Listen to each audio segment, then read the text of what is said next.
Three accused, Lefamang Khaba, Lindane Mtombeni and Elias Mangande, were apprehended for the theft of 51 rhino horns at the Northwest Parks and Tourism Board last year.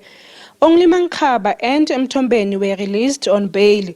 Now, a board employee, Thapelo Rangaka, has joined them in the dock. The 48-year-old has been released on bail.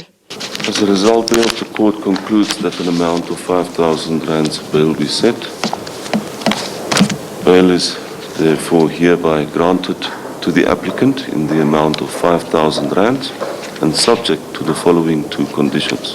Firstly, that he surrenders his passport to the investigating officer, Mr. Nklaile, immediately upon his release from custody. Secondly, that should he want to leave the jurisdiction of this court, he has to obtain the written permission from the investigating officer, Mr. Nklaile. There had long been suspicion that the thieves had help from someone on the inside. The Democratic Alliance then called for thorough investigation.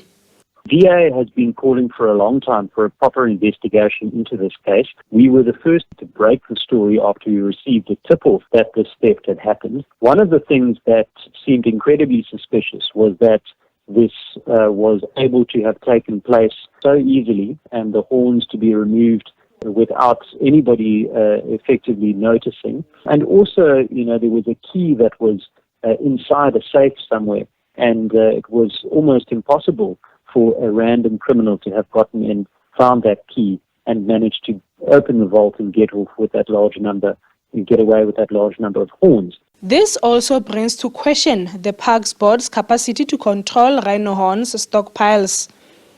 We need to conduct proper audits of all of the stockpiles and make sure that those stockpiles are properly secured and looked after. Now we've seen a blatant example where there has been complete negligence from the Northwest Parks Board. They don't even have a Parks Board in place, as we've mentioned, because they've dragged their feet on the matter for so long, so there's no oversight. But at the same time, they clearly were not able to properly look after the rhino horn under their control. Northwest Parks and Tourism Board refused to comment on the arrest of their employee and that he allegedly helped with the theft of rhino horn. Instead, they promised to release a statement which was not forthcoming. Meanwhile, the case will be transferred to the regional court in July. Deborah Pakedi, SABC News, Mahikeng.